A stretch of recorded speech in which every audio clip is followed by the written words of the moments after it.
Bonjour à tous, bonsoir plutôt parce qu'il est 23h27 et aujourd'hui je ne regarde pas des vidéos, donc c'est le regardeur de vidéos, mais aujourd'hui je ne vais pas regarder des vidéos, je vais sur Twitter parce que j'ai que ça à foutre. Voilà. Et aujourd'hui donc j'ai sélectionné plein de tweets que je voulais voir. Clic droit, voilà, oui, il y a plein de, comme vous pouvez le voir, il y a plein de fenêtres, d'onglets avec tous les tweets que je voulais voir. Et donc, euh, et donc du coup, voilà, on va commencer par le hashtag cancel culture. Alors, qu'est-ce que c'est le cancel culture? Le cancel culture, c'est un mouvement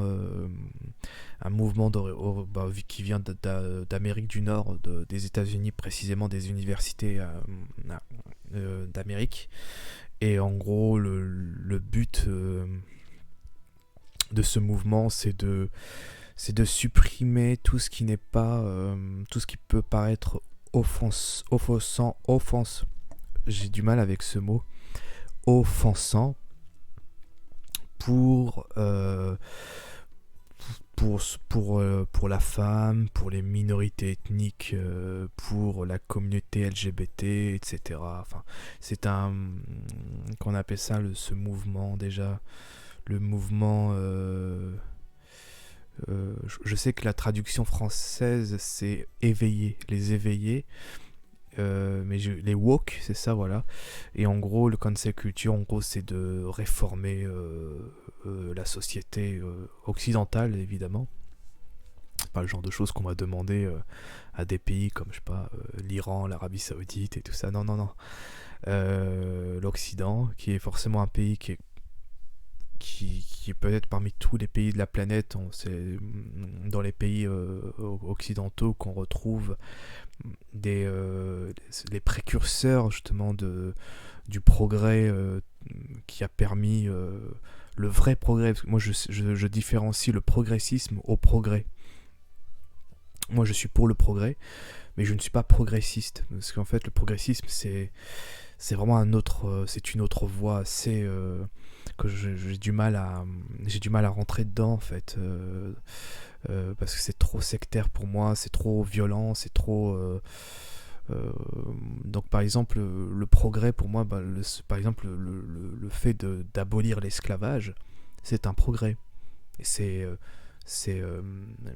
c'est quelque chose que je félicite, que je voilà. Et pareil pour plein de choses et que la civilisation occidentale a, euh, a permis. Par exemple, a permis. J'ai oublié la phrase du début. Je suis désolé, en fait c'est le soir et je suis très fatigué. Mais je me suis dit, il faut quand même que je fasse une vidéo parce qu'il y a quand même plein de tweets intéressants. Tout ça pour dire qu'en gros, je ne suis pas progressiste, mais je suis pour le progrès. Et on peut être pour le progrès et ne pas être progressiste. De toute façon, je me méfie beaucoup des termes qui se finissent par ist. Généralement, ça sent pas très bon. Le progressisme, c'est vraiment, c'est tout supprimer. Tout ce qui est vieux, tout ce qui est ancien doit être détruit, rasé pour laisser place à quelque chose de plus noble selon eux. Pour moi, c'est une forme, c'est le communisme d'aujourd'hui. C'est un peu ça. C'est-à-dire on supprime tout pour un idéal, c'est-à-dire l'égalité. L'égalité à tout prix, aux dépens de... c'est-à-dire on est capable de détruire les vies des autres, des gens, des innocents. On est capable de détruire des monuments. Par exemple, là, c'est un monument cinématographique qui est Blanche-Neige et les Sept Nains. En gros, ils veulent supprimer Blanche-Neige parce qu'il y a un baiser non consenti de la part du prince à la fin du film, pour ceux qui s'en souviennent. Euh, y a des choses comme ça, ouais, c'est ça le cancel culture. Donc, j'imagine même pas, ce serait tellement idiot.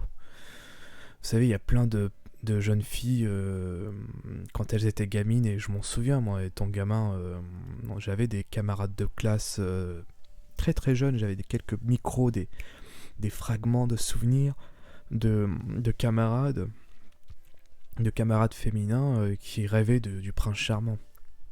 Bon, elles oubliaient très vite. Enfin, ce doux rêve était très vite effacé quand elles voyaient la dure réalité de voir que la plupart des hommes sont assez stupides et pas très peu, enfin la majorité d'entre eux ne sont pas très galants, ne sont pas très romantiques. Euh, mais je ne pense pas que les petites filles, et encore moins les adolescentes et les adultes, qui regardent Blanche-Neige s'offusquent en voyant le prince embrasser Blanche-Neige à la fin. En fait, ça peut être... Moi, personnellement, j'ai trouvé ça dérangeant à un moment donné, parce que c'est pas le côté je fais un baiser non consenti qui était dérangeant, parce que mais ça, je m'en foutais complètement. Ce qui me dérangeait, c'est que le prince embrasse un cadavre, techniquement. Mais ça, bon, c'était limite, c'était un peu pour la blague. Vous voyez, quand je disais ça étant gosse, c'était ça. C'est ouais, bah, c'est, ce prince est en train d'embrasser un cadavre. Mais c'est ce baiser qui réveille euh, la, la princesse. Alors, il me semble que c'est comme ça que ça se... J'ai vu le film l'année dernière, durant le premier confinement, lorsque je me suis abonné pour la première fois à Disney+. C'était le premier réflexe, c'était de regarder les vieux Disney. Il me semble que c'est comme ça, en fait. Elle se réveille grâce au baiser du prince. Et moi, limite, je trouvais ça romantique, bon, un peu glauque, parce que voilà, il y avait un petit peu, il y avait un côté un peu, ça sentait un peu la nécrophilie, mais j'ai jamais pensé un seul instant à une forme de baiser non consenti. Genre, on va pas demander le consentement à un cadavre. Enfin, si c'est ça le problème, franchement, je trouve ça incroyable. Je trouve ça incroyable que des gens s'offusquent pour ça. C'est vraiment hallucinant. Il y a des, il y a vraiment, c'est pour ça que voilà, moi, cancel culture, niette. Je ne peux pas. Je n'y arrive pas. Pour moi, je trouve ça idiot. On doit pas supprimer la culture, on doit pas supprimer même les choses. Vous savez, même Mein Kampf est légal. Techniquement, en France, on peut s'offrir des Mein Kampf pour Noël ou pour l'anniversaire de quelqu'un. Mais ce qui est bien, c'est justement, c'est important de ne pas... personne n'interdit la vente de Mein Kampf. Et moi, je suis contre le fait qu'on puisse l'interdire, vous voyez. Parce que ça permet justement de lire, de saisir un petit peu ce que pensait l'individu qui a écrit le livre. Ça permet justement de voir et peut-être d'anticiper justement que ce genre de choses, pour faire en sorte d'éviter que ce genre de choses puissent se reproduire à nouveau. C'est important de voir l'histoire dans son ensemble, avec tous les côtés négatifs et positifs, ça permet aussi de voir l'évolution des mœurs, des mentalités, et supprimer, pour moi, c'est la pire façon ça c'est la meilleure, alors je dirais même c'est la meilleure façon, la meilleure chose, si on veut que les choses se reproduisent, c'est que si on veut que nos enfants, nos petits-enfants reproduisent les mêmes erreurs que nous, nos ancêtres, euh, si on ne leur montre pas les mauvais côtés de l'histoire, ils sont condamnés à reproduire justement ces faits historiques. Et c'est pour ça que je suis contre la cancel culture. Donc je comprends pas exactement, j'ai pas trop le contexte, mais je ne pense pas qu'ils veulent supprimer le film, mais il me semble qu'en gros ils essaient de faire comprendre que c'est juste scandaleux, quoi. Alors je lis le tweet d'Alexine qui dit: je crois que la bêtise absolue a atteint toutes ces personnes qui s'en prennent même aux histoires qui ont bercé notre enfance. Mais que se passe-t-il dans leur cerveau? Encore une minorité qui s'en prend à tout. Oui, je pense que ça concerne vraiment une infime minorité. Mais encore une fois, vous savez, ce qui représente une minorité aujourd'hui ne sera certainement plus minoritaire demain. C'est pour ça que ce n'est pas parce que c'est juste... on a l'impression que c'est marginal, mais c'est pas parce que c'est marginal qu'il faut l'ignorer. Comme je le dis souvent, même par exemple pour d'autres faits, pour d'autres événements, ce n'est pas parce que c'est marginal aujourd'hui que que ce qui est marginal aujourd'hui ne le sera certainement plus demain. Et c'est pour ça que il faut faire attention. Enfin, voilà. Faut avoir ce genre de choses à l'œil. Faut tenir ce genre de trucs. Sachant qu'ils ont un certain pouvoir, vous voyez, parce que j'ai vu qu'ils ont quand même réussi à faire plier des grosses sociétés de production pour qu'ils changent leur façon de réaliser leurs films ou séries. Donc, vous voyez, ils ont quand même un certain pouvoir. Et ça, je trouve ça inquiétant, quoi. Pour moi, c'est une forme c'est de la tyrannie, quoi. Alors, j'ai juste alors, Anita qui dit ils sont cinglés, les 7 nains portent plainte. Ce sont des frustrés qui veulent détricoter ce qui ne leur plaît pas. Mais oui, c'est ça. Hein. Vous voyez, vous imaginez si vous savez, on est tous différents, on n'a pas tous les mêmes sensibilités, et donc du coup, si d'un seul coup on décide, moi par exemple j'ai subi un accident de voiture très violent qui a coûté la vie de deux proches, et ça ne me viendrait pas à l'idée de vouloir supprimer les voitures.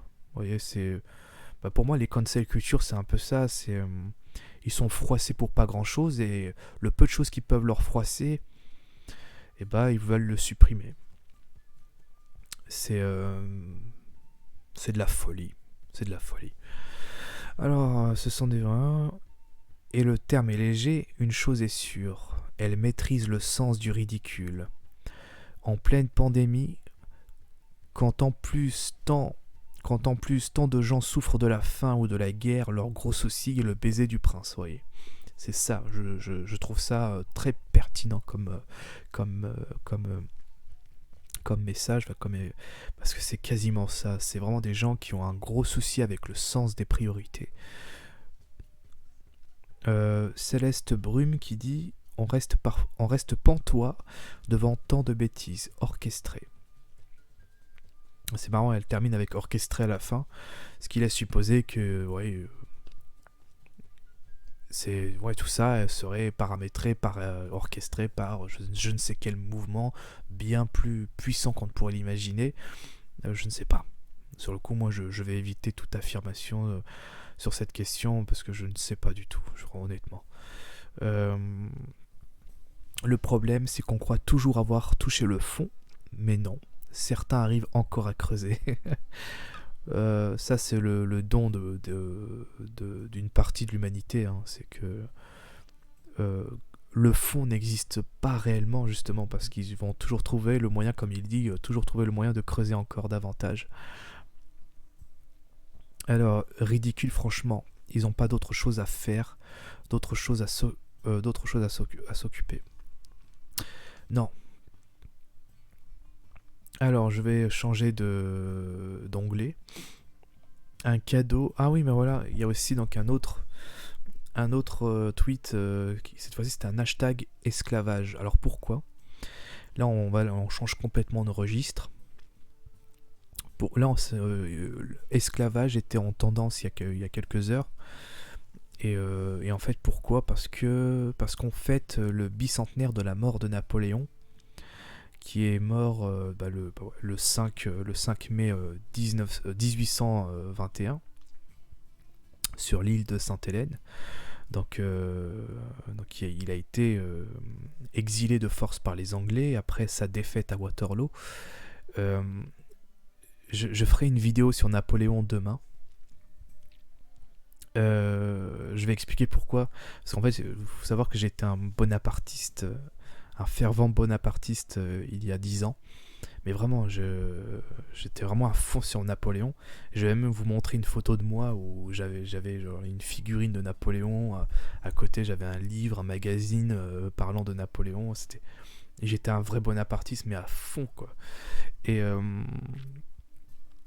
j'ai écrit un petit message sur mon compte Facebook où je fête justement ce bicentenaire de sa mort, où j'explique pourquoi j'étais bonapartiste, quoi. Et en effet, parmi les points noirs qu'on aime montrer, c'est le fait que Napoléon a été esclavagiste. Enfin, il a été pour l'esclavage. Enfin, il n'avait pas des esclaves. Mais il avait rompu, en fait, parce que durant la Révolution française, dès 1789, après la prise de la Bastille, euh, vous avez les révolutionnaires républicains qui ont mis parmi les premières choses qu'ils ont fait, c'était d'abolir, ils ont aboli les privilèges des nobles, mais ils ont aussi surtout aboli l'esclavage dans les Caraïbes, dans les colonies. Et, euh, et en fait, Napoléon, en 1802, je crois, il a rétabli l'esclavage lorsqu'il est arrivé au pouvoir. Alors, est-ce qu'il était déjà empereur des Français à ce moment-là? Je crois que oui. Il s'était autoproclamé consul à vie, puis ensuite, tout de suite, après son coup d'État, il s'est autoproclamé consul à vie, puis ensuite, il est devenu empereur des Français et il a rétabli l'esclavage. Et du coup, ça a scandalisé forcément. Voilà, c'est vrai qu'il y avait un point noir là-dessus.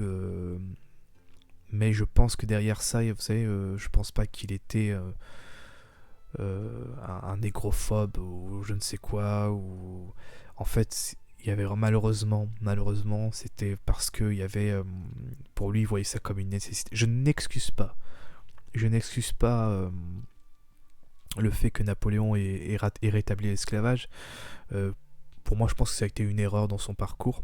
Il en a fait beaucoup, je peux vous l'assurer. Il a fait beaucoup de choses, vraiment même des trucs innommables.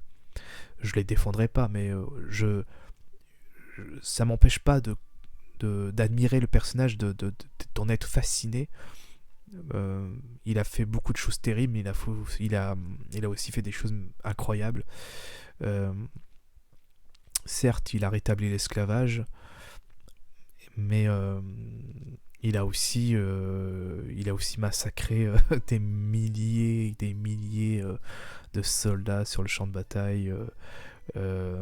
Il a massacré aussi des prisonniers de guerre, vous vous rendez compte, froidement, quoi. C'est genre, alors je sais plus c'était dans quel pays, c'était je crois durant la campagne d'Égypte, lorsqu'il combattait les Mamelouks. Il avait pris une cité, une ville, et en fait, il avait fait prisonnier les soldats ennemis. Et puis, t'avais un de ces généraux qui venait le voir en lui disant qu'est-ce qu'on fait des prisonniers? Et lui, il répond froidement qu'est-ce que vous voulez que j'en fasse? On n'a pas de quoi les nourrir, tuez-les. Et du coup, en fait, pendant toute une journée, les soldats français ont massacré tous les prisonniers qui se comptaient presque. Il y avait un millier de prisonniers qui ont été froidement tués au couteau et à la baïonnette. Donc voilà, Napoléon, c'était un chef de guerre impitoyable. Il y avait un côté très lumineux chez lui, mais il y avait aussi une part très sombre. C'est important de voir en lui la nuance, quoi. Comme disait, je sais plus comment s'appelle le personnage dans Le Trône de Fer. Euh, Renly Baratheon. Non, c'est son autre frère. Comment il s'appelle? Il y a un des frères Baratheon dans Le Trône de Fer qui disait les bonnes actions n'effacent pas les mauvaises n'effacent pas les bonnes, chaque acte mérite sa rétribution.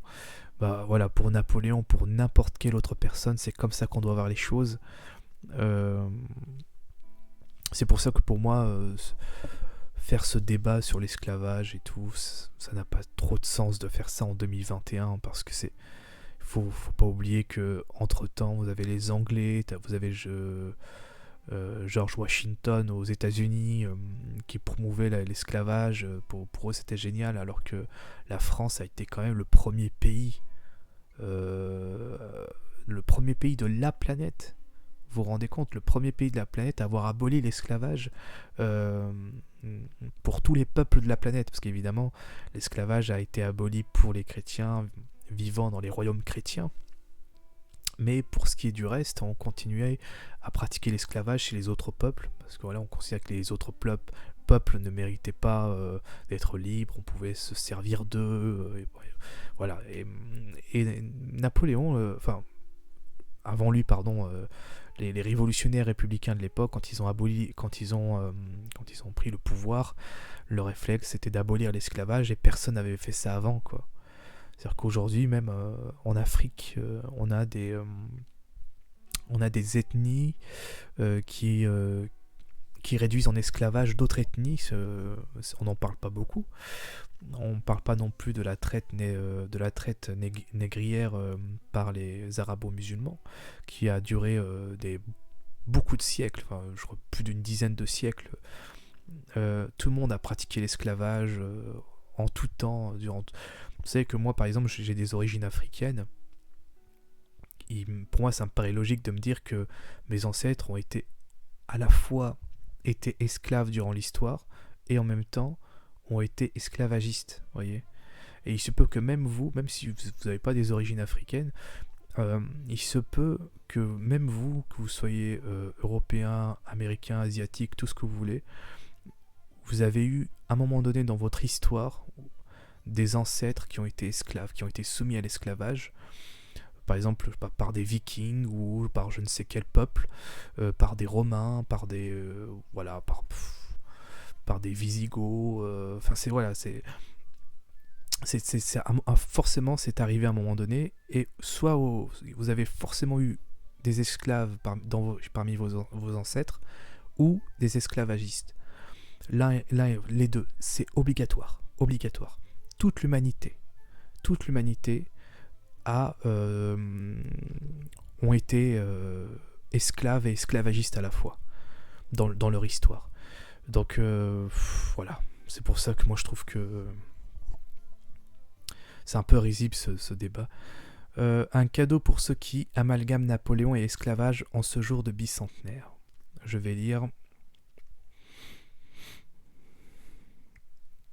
Je sais pas si vous voyez bien. Et Napoléon, il a fait quoi à part rétablir l'esclavage, faire des guerres et ruiner la France? Instauration du code civil et pénal, liberté de culte, création du franc germinal, création du lycée, du bac et restauration des universités, création de la Banque de France, création de la Légion d'honneur et réforme de l'armée, fait naître l'archéologie moderne. Ça on oublie, hein. C'est incroyable, mais durant la campagne d'Égypte n'a pas servi seulement à faire chier les Anglais. Ça a été aussi... c'est incroyable. Si on a des égyptologues en ce moment, c'est grâce à Napoléon. Avec la fameuse pierre de Rosette, la pierre de Rosette, pardon, découverte par... J'ai oublié le nom, c'est super, c'est incroyable. Hein. On manque ces cours d'histoire depuis je sais pas combien ça fait 15 ans, j'ai quasiment tout oublié de mes cours d'histoire. Réforme de l'administration, abolition de la traite négrière. Alors ça quand même... alors c'est complexe, hein, je vous dis pas, mais c'est vrai qu'à un moment donné, c'était pas trop ça. C'était plutôt rétablissement de la traite négrière. Ce n'est pas lui qui a aboli l'esclavage durant la Révolution française. À ce moment-là, Napoléon n'était qu'un simple soldat. Il deviendra général en 1893, je crois, à l'âge de 24 ans quand même. Général à 24 ans, c'est incroyable. Donc il ne participait pas à la vie politique à ce moment-là. C'était qu'un simple soldat. Après, bon, il deviendra général, puis ensuite consul.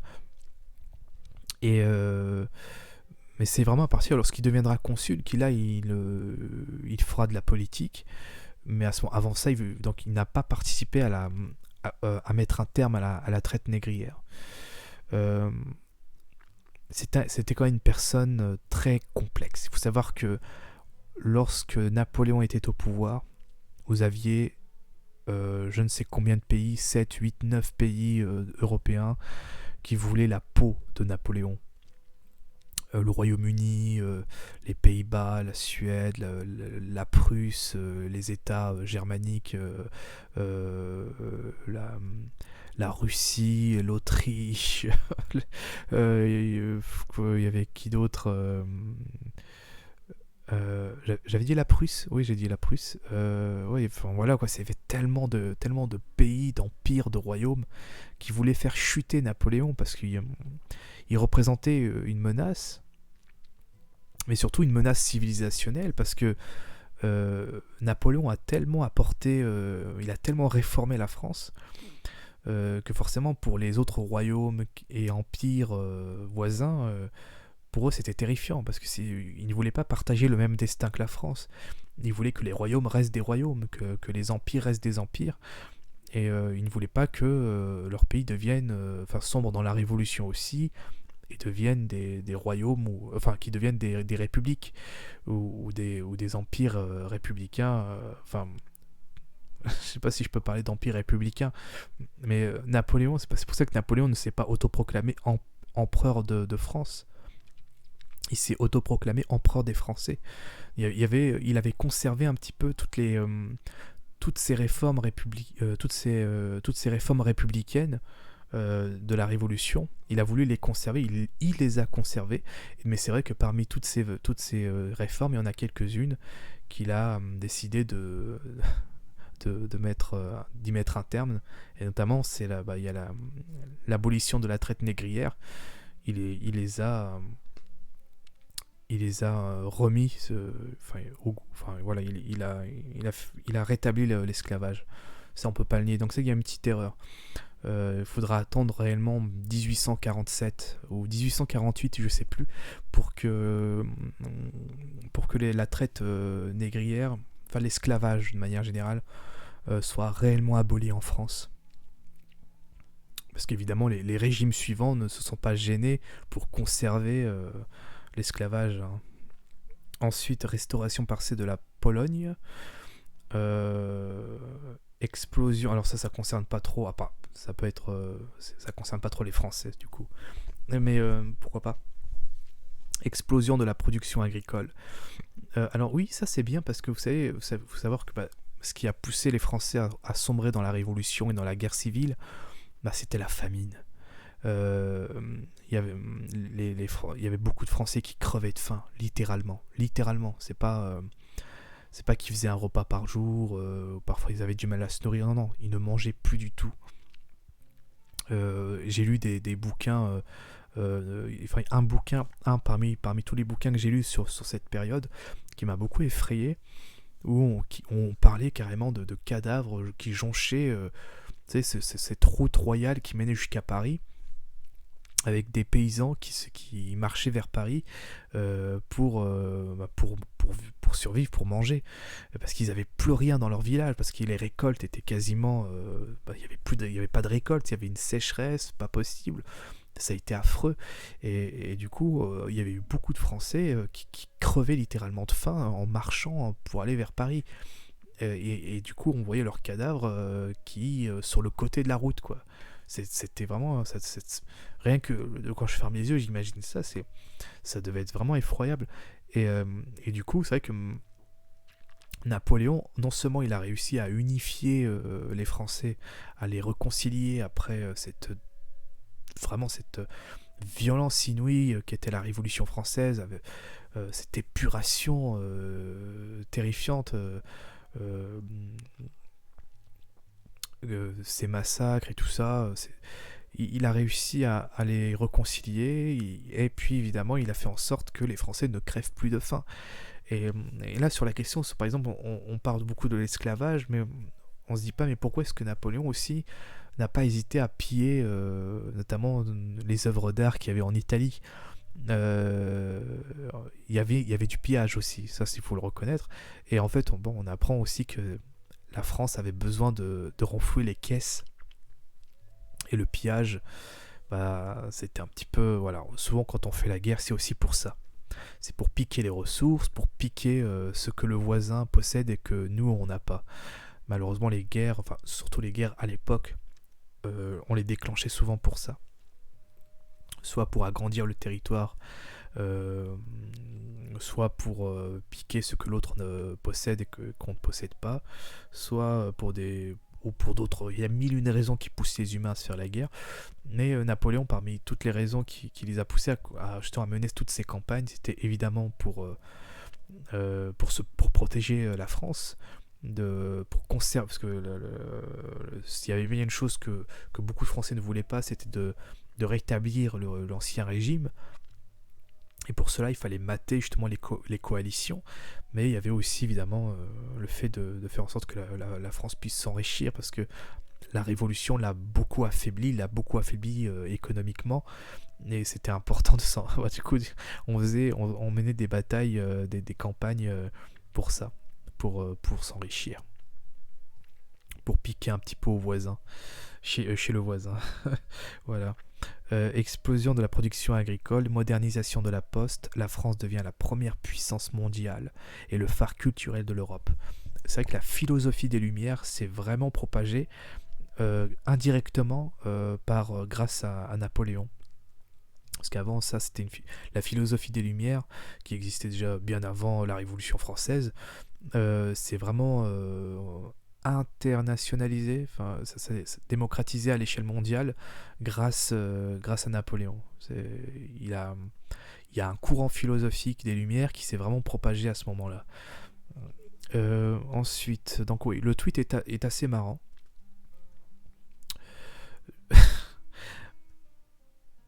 Bon. Ensuite, Tom L qui dit: célébrer Napoléon, c'est célébrer l'esclavage. Le colonialisme, l'impérialisme, c'est aussi cracher sur les centaines de milliers de morts causées par ces guerres. Et peu importe ce qu'on dise, il faut pas regarder l'histoire avec les regards de 2021, gna gna gna. Moi, c'est ce que je dis, hein. Justement, je n'idéalise pas Napoléon, mais en même temps, je ne vais pas le diaboliser pour autant. Comme j'ai dit, il avait une part de lumière et une part d'ombre. Et l'histoire, justement, ça permet de prendre du recul, de comprendre comment fonctionnaient, comment vivaient nos ancêtres, et d'en tirer des leçons. C'est important. Et puis moi, j'aime l'histoire parce que je suis pas un passionné d'histoire, mais j'aime l'histoire. J'aime par curiosité, j'aime bien voir un petit peu comment vivaient les gens à l'époque. Et ça permet aussi de comparer. Vous voyez, on se compare, on dit voilà comment vivaient nos ancêtres à l'époque. Et aujourd'hui, on ne vit plus comme ça, ou pas vraiment. Beaucoup de choses ont changé. On a conservé peut-être certaines habitudes, mais on les a un petit peu modifiées en fonction de l'ère du temps, quoi. Et célébrer Napoléon, c'est célébrer l'esclavage, je trouve c'est un raccourci idiot. Voilà. Je trouve que ce que dit Tom L c'est un raccourci idiot. Ce n'est pas parce que non, quand on célèbre Napoléon, on ne célèbre pas l'esclavage. Et c'est pas vraiment une célébration. Enfin, moi, je vois pas ça comme ça. Je vois plus, c'est plus, c'est pas une célébration, mais on fête un anniversaire déjà. C'est un bicentenaire. On le célèbre pas avec des champagnes, enfin on fait pas rien de tel. On rend hommage à un homme qui a quand même, qu'on le veuille ou non, même malgré, là c'est un débat très houleux, c'est parce que évidemment, vous savez, moi je pourrais faire la même chose avec Jules Ferry. Vous voyez, Jules Ferry a objectivement a fait vraiment des choses incroyables pour ce pays. Il a fait en sorte que l'éducation soit gratuite pour tous les enfants, pour tous les citoyens français. Mais il n'a pas forcément fait que des choses géniales non plus, parce que parmi toutes les choses qu'il a fait, il a quand même il a encouragé la colonisation, et aussi fait en sorte que la France devienne non plus une nation avec un peuple avec ses propres cultures, ses coutumes. Il a voulu centraliser tout et faire en sorte que la France devienne un empire colonial, une république universaliste. Cette république universaliste dans laquelle on vit toujours actuellement. C'est-à-dire que maintenant, on ne reconnaît c'est pour ça qu'on dit qu'on ne reconnaît plus les ethnies, qu'on ne reconnaît plus les communautés. Il n'y a que des sujets ou enfin il n'y a que des citoyens français, quelle que soit leur couleur de peau et tout ça. Mais en faisant ça, à la fois, on peut dire que c'est bien parce que ça évite le racisme, mais en fait, on s'aperçoit que pas du tout. Mais surtout, d'une certaine manière, ça permet...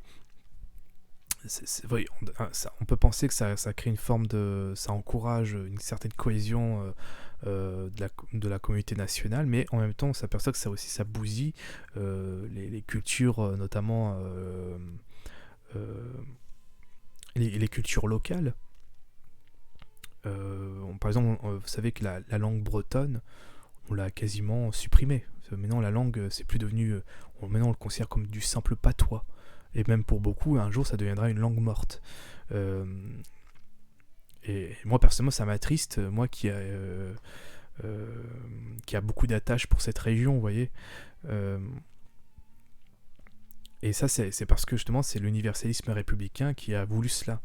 On centralise tout et voilà quoi. Et ça, c'est Jules Ferry. Voilà, tout ça pour dire que c'est Jules Ferry qui a encouragé ça. Et Jules Ferry, on le célèbre.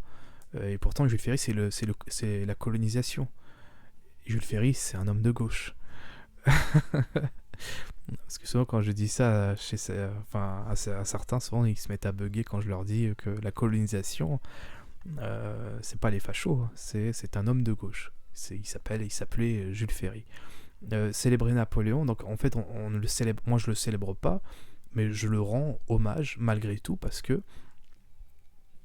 a vraiment il a fait des choses incroyables pour ce pays. Les gens qui s'en plaignent aujourd'hui ne se rendent pas compte parce que ils ne savent pas que toutes les choses tellement de choses qui existent encore actuellement. Napoléon a tellement réformé la nation française que on se rend pas compte que il a pleinement contribué non seulement à sa grandeur, bon évidemment, mais aussi à faciliter, à améliorer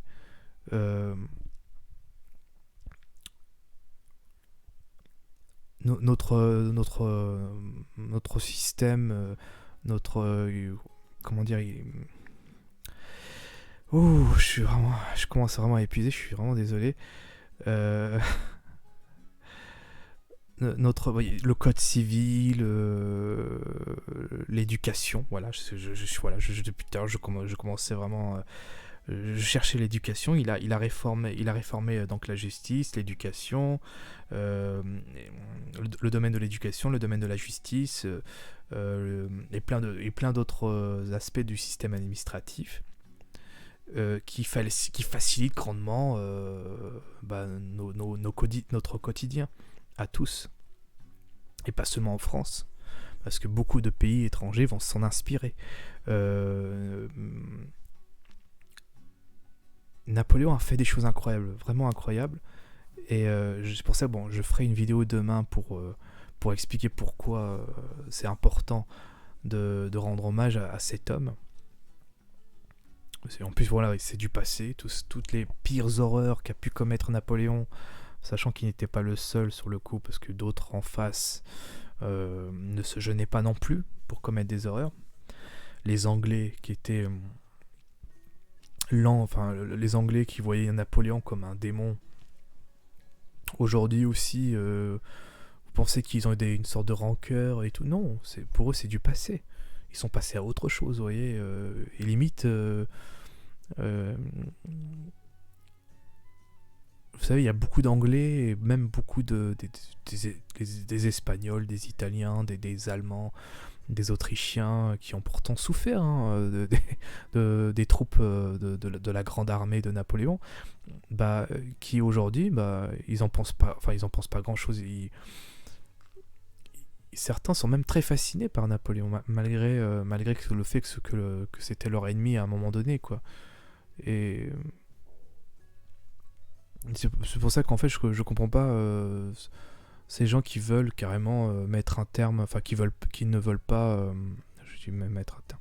Je vais vraiment éviter de faire des vidéos quand je suis trop fatigué parce que j'ai du mal à parler, c'est incroyable. Je comprends pas les gens qui veulent qui veulent pas qu'on puisse rendre hommage en fait à Napoléon parce qu'il aurait, voilà, esclavage. Ça c'est un truc qu'on va colonialisme. Ça je suis pas entièrement. C'est la notion de colonialisme.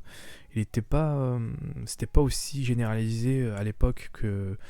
Parce qu'il faudra vraiment attendre au milieu du 19e siècle pour vraiment parler de pour vraiment parler de l'impérialisme colonial.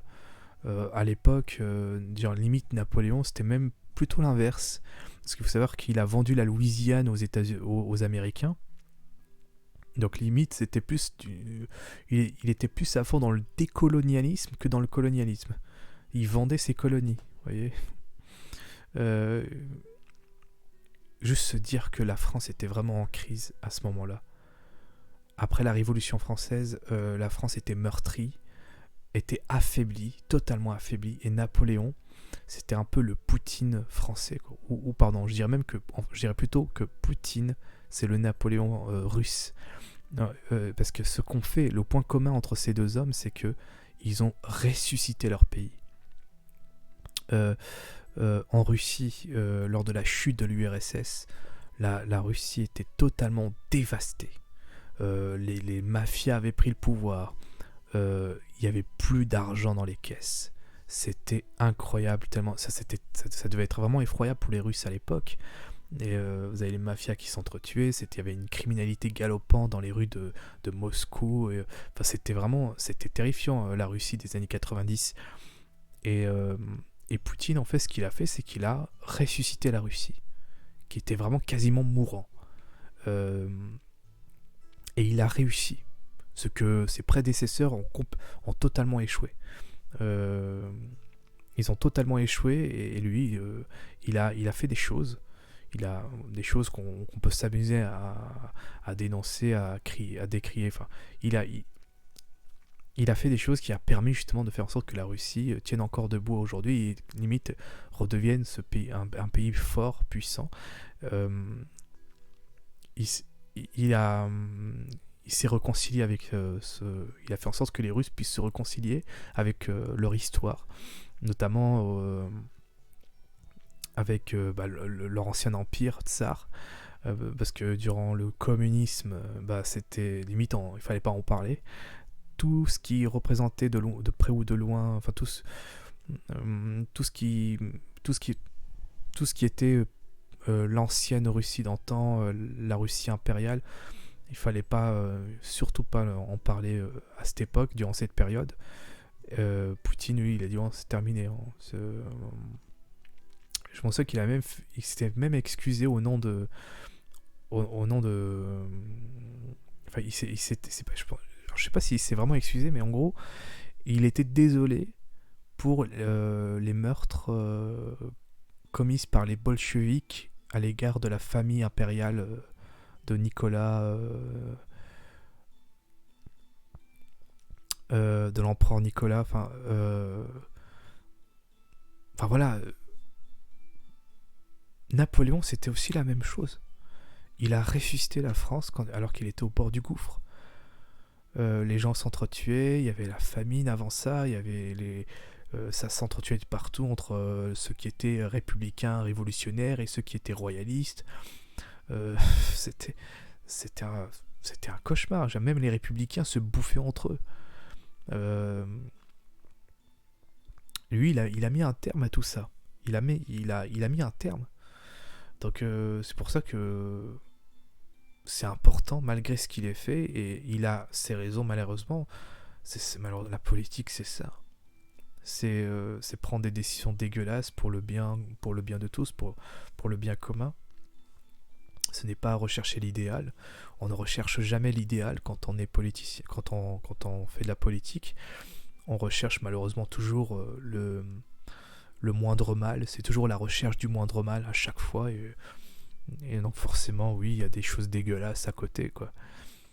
Est-ce que pour autant on doit pas célébrer Napoléon ? Parce que oui, donc j'ose dire célébrer, même si personnellement je vais pas parler de célébration, mais juste d'un hommage. Mais limite, quelqu'un qui célèbre Napoléon, ça ne me dérange pas du tout. Euh, Comme je l'ai dit, j'étais bonapartiste il y a 10 ans, donc voilà. Et non, je ne pense pas que les gens qui sont bonapartistes, quand ils célèbrent Napoléon, ils célèbrent l'esclavage, le colonialisme, l'impérialisme. Pour moi, c'est vraiment des raccourcis vraiment stupides. C'est comme se focaliser uniquement sur les parties sombres d'une personne et dire ouais, je soutiens cette personne parce qu'il a telle ou telle qualité. Et de dire non, mais du coup, tu le soutiens. Ok, tu le soutiens, mais en fait, c'est parce que à un moment donné dans sa vie, il a fait ci, il a fait ça. Voilà, telle chose répréhensible qu'il a fait durant sa vie, euh, donc c'est scandaleux. Enfin non, il faut laissons les gens célébrer Napoléon. Ils ont leur raison. Puis en fait, je me rends compte que, en plus, c'était il y a 2 siècles, quoi. Il y a plus de 2 siècles. Parce qu'entre temps, il était arrêté par les Anglais et envoyé à l'exil. Euh,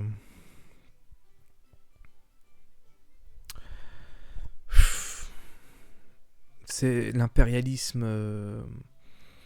Il y a des raisons. Je peux vous assurer que si on lit vraiment le parcours de Napoléon, on s'aperçoit toutes les raisons pour lesquelles il était quasiment obligé en fait de rentrer en guerre contre les pays européens voisins. Il était obligé, c'était ça où on revenait en arrière. C'est-à-dire la France redevient... c'est-à-dire qu'en fait toutes les révolutions, la révolution et tous les morts qui ont découlé de ces révolutions, bah, n'aura servi à rien, tous ces sacrifices n'auraient servi à rien. Tout ce que les révolutionnaires ont tenté de mettre en place, bah, finalement n'aurait servi à rien. Et Napoléon, son rôle, c'était de conserver ce qui a été, ce qui a été mis en place à ce moment-là, c'est-à-dire le, tout le, comme je l'ai dit au début, toutes les réformes, donc le combat mené par le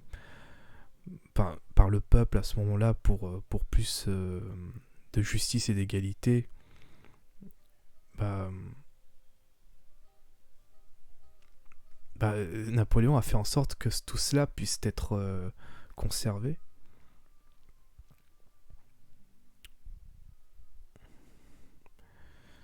Enfin oui.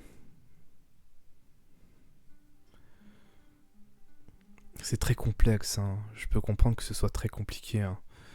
Euh, Parce qu'évidemment, il y a des contradictions. Je pense aux contradictions, évidemment. Il y a eu des sacrifices. On a dû sacrifier plein de soldats. On a dû. Mais dites-vous, si Napoléon n'était pas là, je suis certain, moi, à titre personnel, que la France que l'on connaît actuellement n'existerait pas. Ça n'existerait pas. Elle serait totalement différente. Peut-être pas forcément aussi puissante. Peut-être qu'on aurait carrément... Alors que, en fait, ce qui est incroyable avec Napoléon, c'est que je pense que sincèrement, qu'il a posé les bases. Il a, il a posé des fondations qui a fait en sorte qu'aujourd'hui encore, la France tient debout. Il a tellement réformé le pays que actuellement, cette société dans laquelle on vit repose encore sur ses fondements. Et pour moi, c'est la raison pour laquelle j'étais bonapartiste il y a 10 ans. Et pourquoi je suis toujours fasciné par ce grand personnage. Et qu'il ait rétabli l'esclavage ou qu'il ait commis des atrocités. D'accord, moi je disais c'était vraiment une grosse faute de sa part. Il a commis des erreurs comme beaucoup d'humains commettent des erreurs. Lui, bon, il en a commis énormément, des choses innommables. Bon, il était aussi chef de guerre, je pense qu'il faut aussi se rappeler de ça. Et un chef de guerre, ça va pas te tendre un bouquet de fleurs sur un champ de bataille. Euh, il y a la survie quelque part, vous voyez. Il y a la survie, c'est soit les autres, soit moi. Quand on est dans une situation de guerre, on pense comme ça et pas autrement. Et quand on peut faire la paix, on fait la paix. Mais là, sur le moment, c'était pas possible. Napoléon était acculé par plusieurs ennemis et il fallait prendre des décisions dures pour survivre. Alors, je vais changer de tweet parce qu'il y a un truc intéressant justement. Voilà, c'est là. Emre Ongun, je sais pas comment ça se prononce, désolé, qui dit Napoléon dans le texte pour esclavage en tant que suprématie blanche contre les noirs et ses contemporains et anti-esclavagisme. Alors moi je sais pas si c'est vraiment, parce que moi je fais très attention aux extraits. Parfois vous savez, il y a les extraits qui sont sortis de leur contexte et du coup je fais très attention. Je sais pas si c'est vraiment des trucs. Le premier consul animé. Voilà comment on rend les choses. Comment on rend les choses. On ne veut voir que des partisans des Anglais dans nos colonies pour avoir le prétexte de les opprimer. Eh bien, monsieur Truguet, si vous étiez venu en Égypte pour prêcher la liberté des Noirs ou des Arabes, nous vous eussions pendu au haut d'un mât. Je suis désolé, mais je suis très fatigué, donc j'ai du mal avec la lecture quand je suis trop fatigué. Je vais arrêter la vidéo dans pas longtemps, mais je vais faire vite. On a livré tous les Blancs à la férocité des Noirs, et on ne veut pas même que les victimes soient mécontentes. Eh bien, si j'eusse été à la Martinique, j'aurais été pour les Anglais, parce qu'avant tout, il faut sauver sa vie. Je suis pour les Blancs, parce que je suis blanc. Je n'en ai pas d'autre raison, et celle-là est la bonne. Comment a-t-on pu accorder la liberté à des Africains, à des hommes qui n'avaient aucune civilisation, qui ne savaient seulement pas ce que c'était que colonie, ce que c'était que la France. Il est tout simplement que après moi là c'est barré, du coup on comprend pas. Mais j'aimerais bien lire cet extrait, je sais pas d'où vient cet extrait, mais j'aimerais bien pouvoir le lire. Et si c'est vraiment prononcé par le premier consul qui était Napoléon à ce moment-là, il faut ça, bon, c'est vrai que les mots sont durs, c'est vrai que ça peut être choquant pour un Africain notamment, de lire ça. Encore une fois, moi je parle du contexte, je mets en avant le contexte évidemment, parce que voilà, on était en pleine guerre, les Anglais et les Français se bouffaient entre eux, mais c'est vrai que ça, pour moi, je vais pas excuser ça, honnêtement, ça a été une immense erreur, parce que ça, c'est vrai que ça le dénude en quelque part, ouais, toute sa noblesse, ça le fait, esthétiquement, voilà, ça le rend pas forcément, ça le met pas vraiment en valeur, quoi. Mais encore une fois, voilà, il faut comprendre le contexte et la mentalité de l'époque, hein. C'était, dites-vous que le Ku Klux Klan était quand même bien plus violent que Napoléon, ils avaient des pensées bien plus violentes que Napoléon. Napoléon, il n'avait pas idée de pendre des Noirs du haut d'un arbre, quoi, ou de lyncher un Noir comme ça gratuitement. Lui, son truc, c'était en gros, il fallait de la manœuvre gratuite. Et il a prétexté justement ces idées pour dire voilà, bon, on a besoin de main d'œuvre, il faut que les gens bossent dans les colonies, il faut pas que les Anglais puissent prendre le pouvoir dans nos colonies des Caraïbes. Il faut pas qu'ils prennent la Martinique, il faut pas qu'ils prennent la Guadeloupe, il faut pas qu'ils prennent, bon, il y avait déjà Haïti qui était devenu indépendant entre temps. Ils voulaient justement éviter que les Anglais puissent prendre la main, parce que c'était quand même, c'était une question de survie, donc il fallait conserver justement, sa suprématie dans la région, donc en Martinique et dans les Caraïbes, et faire en sorte que pour ne pas justement se faire damer le pion par l'anglais qui était en face et qui avait beaucoup d'appétit. Et, s'affaiblir devant l'anglais, c'était prendre le risque de s'affaiblir tout court devant les autres ennemis. Et voilà, donc je n'excuse pas, mais encore une fois, dans une telle situation, si vous étiez à sa place, qu'auriez-vous fait? Pour dire les choses honnêtement, moi je n'aurais pas permis l'esclavage. Mais j'aurais fait des choses bien, certainement, si j'étais à la place de Napoléon, j'aurais peut-être certainement fait des choses bien plus, enfin des choses tout aussi dures, pour ne pas dire innommables, pour la survie de la nation. J'aurais peut-être imposé les travaux forcés, pas à l'égard d'un peuple en particulier, mais j'aurais fait des trucs du genre. J'aurais pu, bon, quand on en voit des milliers d'individus mourir au front, on est bien capable de faire des choses comme ça, malheureusement. Voilà, euh, on ne sait pas. Donc c'est vrai que c'est très facile de faire de jouer l'inquisiteur du dimanche et de juger comme ça sans prendre en compte le contexte, sans prendre en compte. Il y a tellement d'éléments à prendre en compte et c'est vrai que quand on lit ça, on se dit bah, c'est abominable, mais c'est incroyable. C'était quoi ce type? C'était un fou. Mais, euh, il pensait avec sa logique d'homme du passé, quoi, qui n'est plus notre notre façon de penser. Mais c'est bien de montrer ça. C'est comme ça, on montre quand même qu'il y a. On montre tous les aspects toute la structure de pensée des hommes de l'époque, comme Napoléon, comme beaucoup d'autres hommes par le passé. Bah voilà, c'était ça.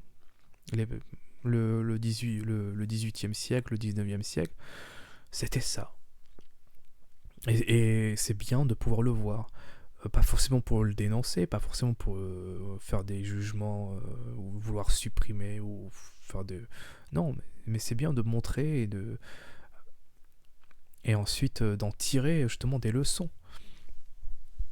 Donc, Robespierre en 1791, 10 ans avant le rétablissement de l'esclavage. Vous savez, il y a, comment il s'appelle, Jean-Luc Mélenchon, lui, c'est un, il est, il admire Robespierre. C'est incroyable comment il admire. Alors, dès le moment où, dans un de vos décrets, vous aurez prononcé le mot esclave, vous aurez prononcé votre propre déshonneur et le renversement de votre constitution. Je me plains, au nom de l'Assemblée elle-même, de ce que non content d'obtenir d'elle ce que l'on désire, on veut la forcer à l'accorder d'une manière déshonorante pour elle. Voilà, étrangement, j'ai plus de facilité à lire, peut-être parce qu'en fait, la police d'écriture est plus lisible, alors que l'autre c'était un peu, ouais, c'est un peu compliqué. J'avais un peu du mal avec la police d'écriture. Euh, on veut la forcer d'accorder une manière déshonorante pour elle et qui démente tous vos principes. Lorsqu'on voulut vous forcer à lever vous-même le voile sacré et terrible que la pudeur même du législateur a été forcé de jeter, je crois que l'on aurait voulu se ménager un moyen pour attaquer toujours avec succès vos décrets, pour affaiblir vos principes, afin qu'on puisse toujours vous dire « Vous alléguez sans cesse les droits de l'homme, les principes de la liberté, et vous y avez si peu cru vous-même que vous avez décrété constitutionnellement l'esclavage. » Là encore une fois, vous savez, Robespierre et Napoléon, ils ont des points communs. Je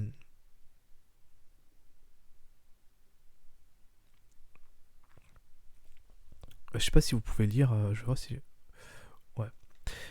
Robespierre et Napoléon ont des points communs, c'est-à-dire que Robespierre, en effet, il avait un idéal, il rêvait il rêvait d'une société plus égalitaire, plus juste, mais vous imaginez pas tout ce qu'il a fait justement pour pouvoir en faire en sorte que son idéal puisse vraiment prendre forme. Il a fait des choses terrifiantes. Il a massacré des Français parce qu'ils ne pensaient pas comme lui et ses comparses. Et donc,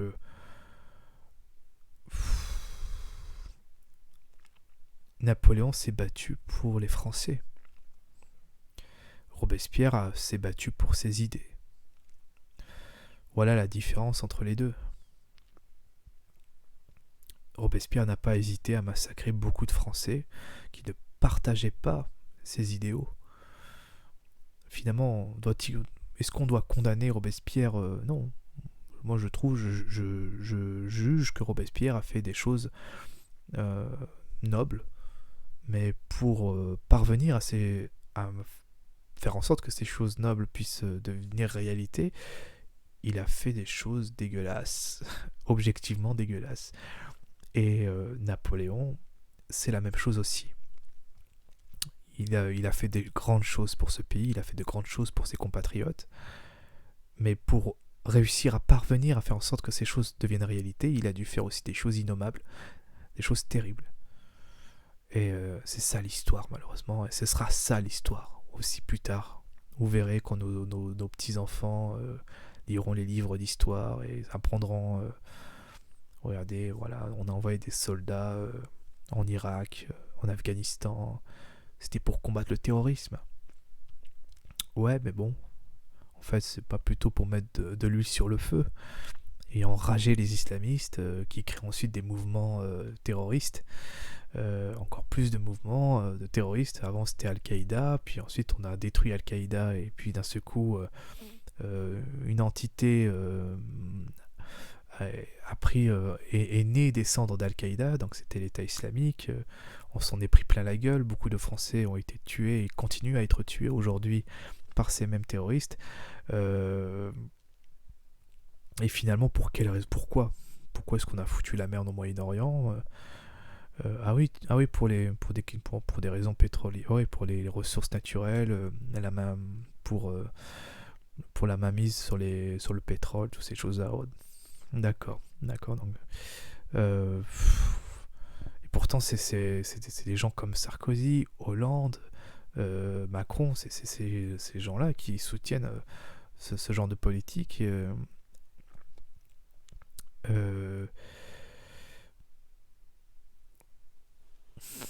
Alors, c'est là qu'on n'a pas fait la guerre en Irak. On est allé en Afghanistan, on est allé en Libye, on a foutu la merde en Libye. Et aujourd'hui, maintenant, la Libye, c'est devenu... autant de Kadhafi, c'était quoi? C'était pas forcément la joie, mais c'était un pays qui était en paix. Alors, s'il n'y avait pas la liberté, mais c'était la paix. Et honnêtement, si je devais choisir entre... la liberté et la paix, pour moi, la liberté, c'est le fait d'être dehors. Et de ne pas être enchaîné. Mais si on a la paix, si on se sent en sécurité dans le pays dans lequel on vit, je m'en plaindrai pas. Mais c'est sûr que... Mais même si évidemment je souhaiterais bien mieux, mais je préfère quand même ça que de vivre dans un pays ravagé par la guerre, par le terrorisme. Et malheureusement, voilà, on a ces politiciens qui ont encouragé justement ce chaos là-bas. Et on en paye le prix parce qu'évidemment, on a endurci justement ces humains qui sont devenus par la suite des monstres et qui commettent des attentats dans le pays. Et ça, c'est le gouvernement. C'est la politique de ces gouvernements successifs qui continuent à commettre les erreurs des gouvernements précédents. Et qu'est-ce qu'on fait? Est-ce qu'on doit blâmer et interdire Moi, j'aimerais bien. J'aimerais pas interdire, mais j'aimerais bien qu'on puisse faire la même chose avec les gouvernements d'aujourd'hui. Et vous verrez que plus tard, on s'aperçoit que l'histoire se répète inlassablement. C'est-à-dire qu'en fait, on va pas commettre forcément les mêmes erreurs, mais on va quand même continuer à commettre des conneries, quoi qu'il arrive. C'est inévitable parce que la nature humaine est ainsi faite. Et c'est pour ça que moi je trouve que lorsque essaye de faire Emre Ongun, c'est de créer cette opposition entre Robespierre et Napoléon, qui n'a personnellement pas vraiment grand sens. Euh, les deux avaient des idées, ils avaient leurs pratiques, ils étaient à la fois admirables et en même temps détestables. Euh, je suis certain que moi je pense que Emre Ongun ne connaît pas suffisamment bien Napoléon. S'il suivait vraiment, alors évidemment Napoléon a un petit peu sombré dans un côté un petit peu, enfin il était un peu, il était, à un moment donné lorsqu'il était devenu empereur des Français, il avait, il était obsédé par savoir comment il allait laisser le pays après lui quoi. Et, donc il était très mégalomane. Enfin, pas mégalomane, mais enfin, comment on appelle ça l'autre. Je commence vraiment à fatiguer. J'arrive plus à trouver les bons termes. Il était très.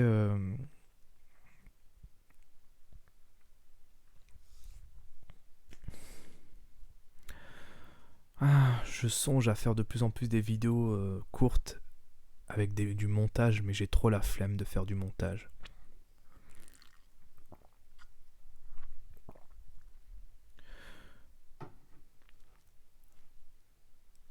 Euh, c'est vrai que je m'y perds beaucoup quand je parle. D'habitude, j'arrive quand même à pas trop m'éparpiller. Lorsqu'on voulu vous forcer à vous lever. Bon, en fait, je n'aime pas trop la façon dont il fait cette opposition entre Robespierre, parce on ne définit pas un individu avec seulement quelques paragraphes. Napoléon, dans sa fin de vie, même si c'était quelqu'un de mégalomane, de très centré sur ce qu'il voulait laisser, lui, en tant qu'empereur des Français, c'est vrai que tout tournait autour de lui. Il fallait que ce soit, voilà, à la fin de sa vie, notamment lorsqu'il était en captivité à Sainte-Hélène, il, il avait, alors c'est très intéressant parce qu'en fait, c'est pas qu'il s'est lié d'amitié avec un esclave noir qui bossait évidemment pour les colons anglais qui vivaient à Sainte-Hélène, mais il ressentait une forme de. Il faudrait que je vous relise ça parce que ça fait très longtemps, j'ai pas envie de dire de bêtises, mais ça fait au moins 10 ans que je n'ai plus lu justement ces lignes qui parlaient justement d'une relation entre un esclave. Enfin, pas d'une amitié, pas d'une relation, non, c'est plus Napoléon qui avait une sorte d'empathie à l'égard de cet esclave noir et qui l'exprimait à travers ses amis ou je sais plus qui, que ça a été. Il faudrait que je retrouve ça et je vais vous lire ça. Je sais que quand j'avais lu ça, je me suis dit tiens c'est marrant. Pourtant on a affaire quand même à ce Napoléon esclavagiste qui disait que l'Africain n'avait aucune civilisation, donc s'il était normal de le réduire en esclavage. Mais on s'aperçoit quand même que c'est beaucoup plus compliqué que ça, sachant qu'il faut prendre en compte que Napoléon n'était plus empereur des Français et il n'était qu'un simple exilé. Il ne faisait plus de politique et généralement on a tendance à s'assagir beaucoup quand on se défait de tous ces titres. On fait preuve d'un peu plus d'humilité et à ce coup on s'aperçoit, c'est là qu'on prend compte vraiment de ce qui est vraiment nécessaire dans la vie de quelqu'un, ce qu'il y a de plus sacré, de plus important dans nos vies. C'est vraiment quand on commence à perdre beaucoup de choses autour de nous, quand on commence à perdre, bon, j'avais dit nos titres, mais ça peut être aussi des gens qu'on aime. Et c'est à ce moment-là qu'on s'aperçoit, qu'on prend conscience des choses qui sont vraiment importantes et sacrées pour nos vies. Et je pense que Napoléon, à ce moment-là, avait développé justement ses sensibilités. Et c'est pour ça que je dis qu'il ne faut pas diaboliser cet homme comme ça, bêtement, parce que oui, il a fait des choses dures, mais parce qu'il a dû les faire, c'était inévitable. C'était terrible quand même. La période, la fin du XVIIIe siècle était effroyable. Dans l'histoire de France, c'est vraiment une des pires périodes de l'histoire de France. Parce que c'était incroyable le chaos que ça a été, quoi. Le chaos, la France le vivra, l'avait vécu avant ça. Mais là, c'était vraiment terrible parce que c'était quasiment tout le peuple français qui s'entretuait. Et Napoléon a dû faire des choses pour justement rétablir justement la paix et réconcilier les Français entre eux et fortifier la nation en faisant toutes ces réformes. Et c'est pour ça que je dis qu'il faut nuancer et que pour moi, ce que font tous ces gens qui s'amusent à le diaboliser pour quelques paragraphes prononcés, pour quelques paroles prononcées à l'égard des Africains, mais vous savez, Napoléon disait aussi des horreurs à l'égard des pays européens étrangers. Enfin, c'était la guerre. Et donc la guerre, c'est qu'est-ce qu'on fait durant une guerre? On fait de la propagande. Voilà. Donc je vais changer de tweet. Aujourd'hui, on fête l'anniversaire de Karl Marx. C'est très drôle parce que c'est vrai qu'ils se ressemblent un peu, quoi. Donc pour ceux qui connaissent pas, cet homme, c'est oh bordel, j'ai oublié son nom. Ah, c'est incroyable, j'ai complètement oublié son nom. C'est un youtubeur, il fait plus de vidéos, j'ai l'impression que j'entends plus parler de lui, mais il faisait des vidéos assez amusantes sur sur les programmes télé, les publicités. Il tournait en dérision les publicités, les programmes télé. Enfin, c'était. Je regardais ça il y a plusieurs années, hein, je trouve, il y a 3-4 ans. Mister. C'est pas Mister JD, non, je suis complètement oublié. Donc, si vous connaissez, dites-le dans le commentaire. Si je sais qu'il n'y a pas grand monde, ou voire quasiment personne qui regarde mes vidéos. Jean Messia, qui avec ce tweet. Il y a 2 siècles, c'était Napoléon. Aujourd'hui, c'est Napoléon. Veulerie, obscénité, médiocrité, haine antinationale féroce. Tout le contraire de ce qu'était l'empereur.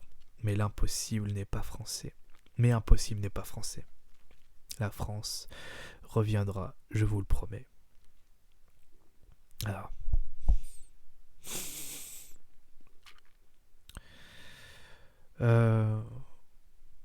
Ce côté très dramatique qu'il a, parfois c'est un peu... je dis les choses franchement, même si j'ai rien contre Jean Messia, sincèrement, je soutiens dans sa démarche, évidemment. Mais c'est vrai que parfois, des fois, il en fait trop. Des fois, il en fait trop. Faut dire les choses, de rendre ce genre de choses très dramatiques en faisant, voilà, il y a du forcing dans la façon d'exprimer les choses.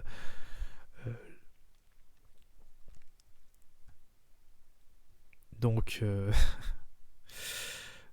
oui, donc c'est vrai que c'est sublime. C'est vrai qu'il y a quelque chose de grandiose dans cette image. Mais c'est ce que voulait Napoléon. Hein. J'avais dit égocentrique, mais en fait, je parlais plus de narcissisme. Je suis désolé. J'ai pas forcément utilisé le bon terme tout à l'heure.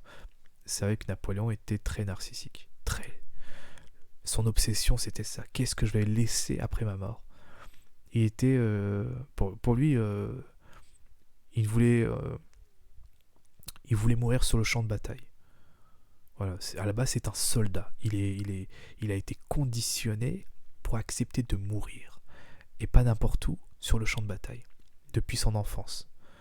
Il a été à l'école militaire depuis son enfance. Il a été envoyé par son père dans les écoles militaires. Il a été conditionné pour ça. Et donc, du coup, forcément, oui, c'était quelqu'un, quand il a commencé à faire de la politique...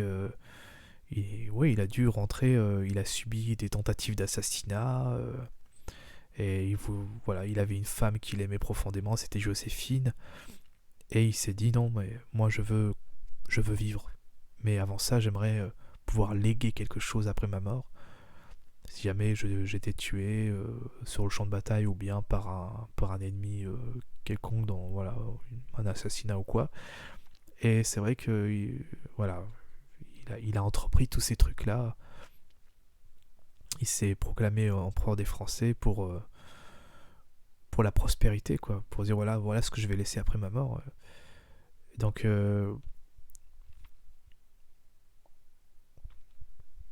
moi, j'essaie d'être un peu réaliste, vous voyez, quand Jean Messia dit enfin, la France reviendra. La France est toujours là. Hein, c'est les drapeaux français qui flottent.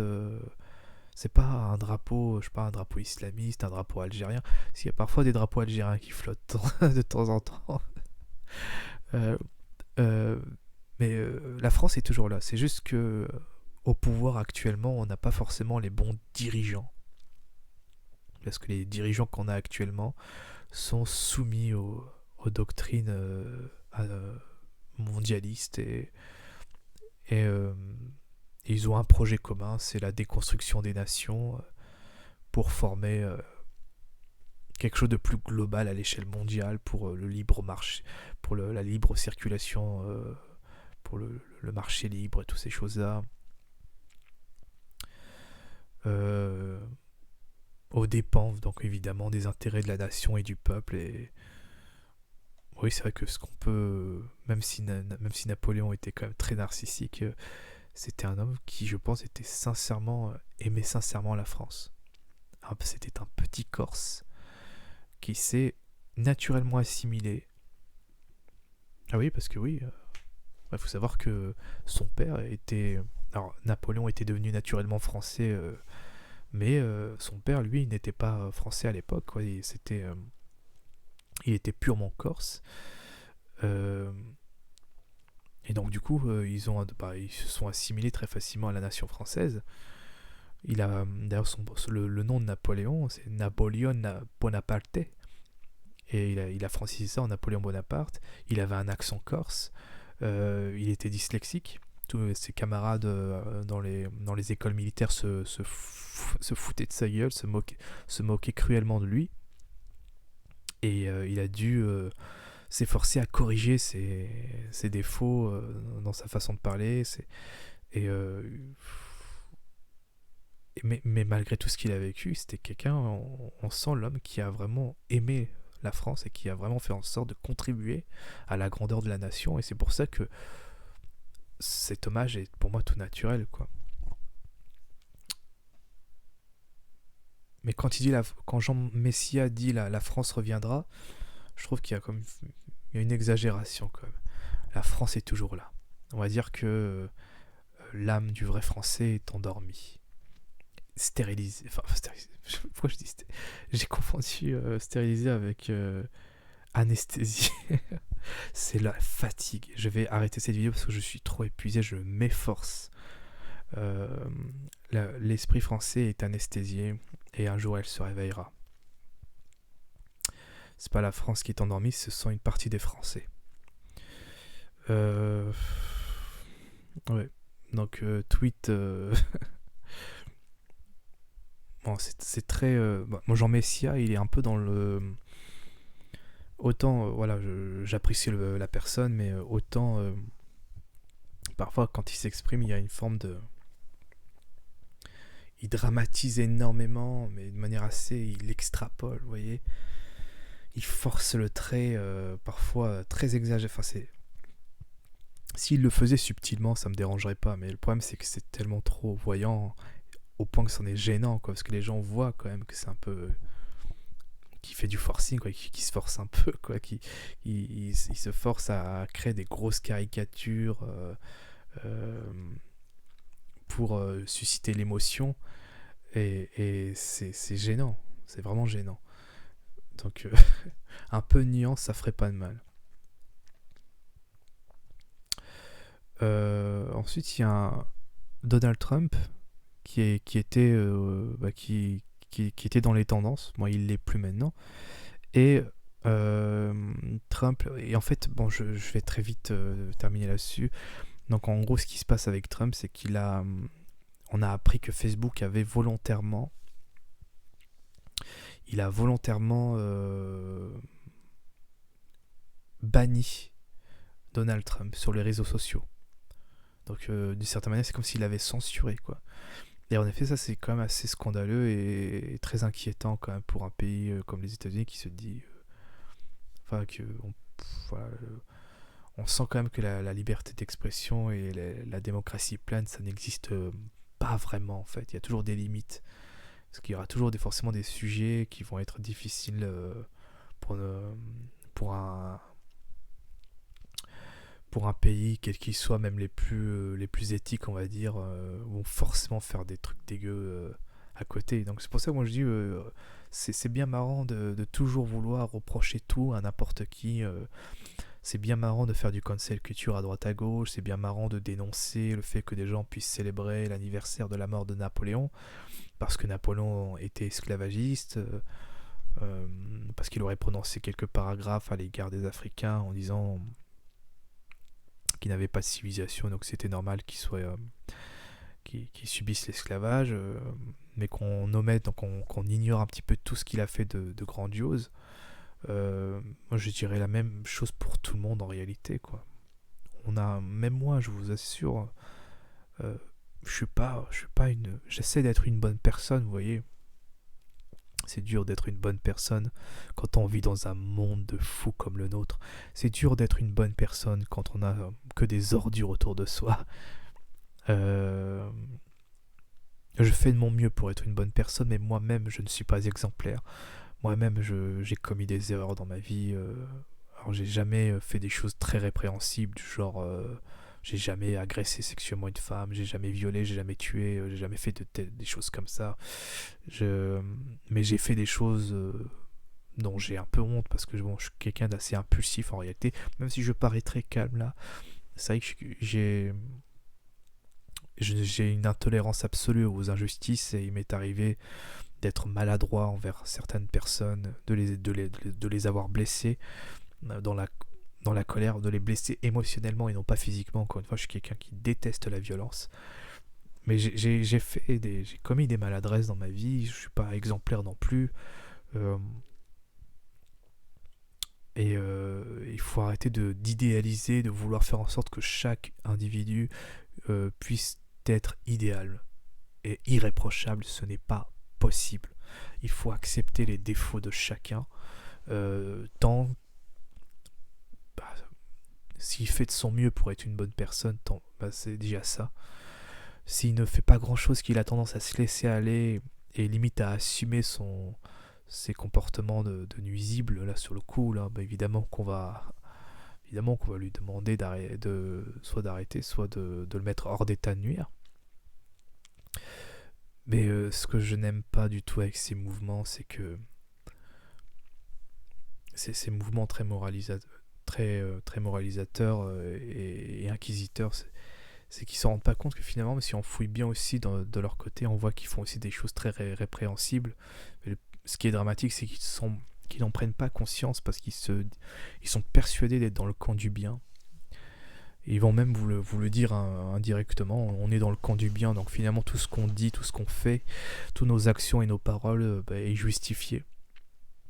Je ne pense pas que bannir Donald Trump sous prétexte qu'il ne partagerait pas les mêmes idées que vous, puis de le bannir de Facebook ou de je ne sais quel autre réseau social, ça puisse... je ne pense pas que ce soit noble et intelligent, honnêtement.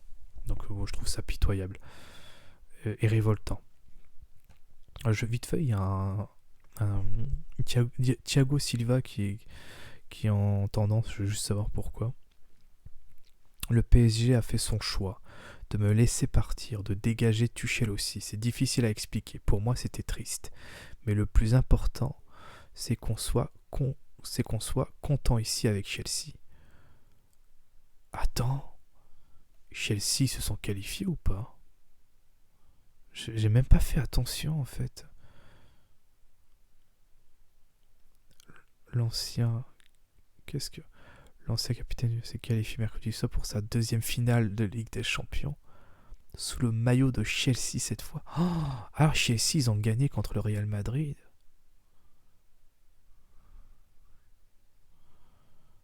2-0. J'aurais dû parier sur Chelsea. J'aurais dû parier sur Chelsea. Euh,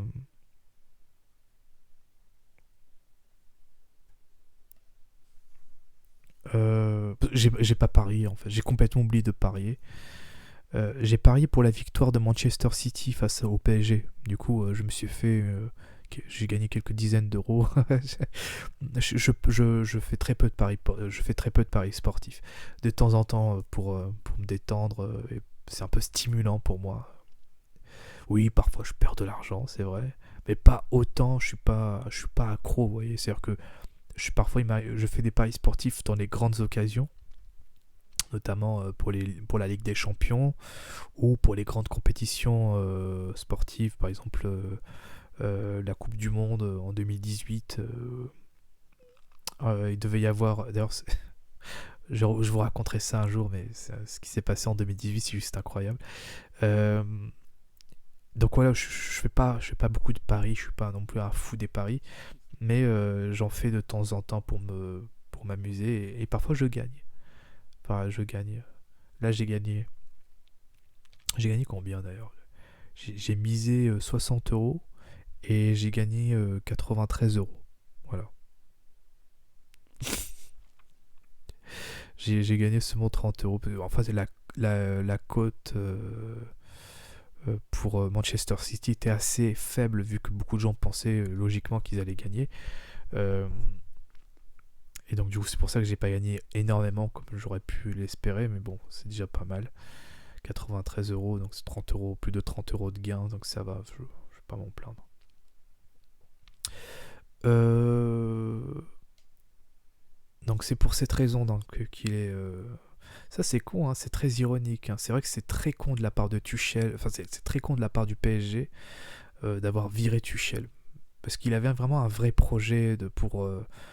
déjà, pour créer... comment dire pour créer un projet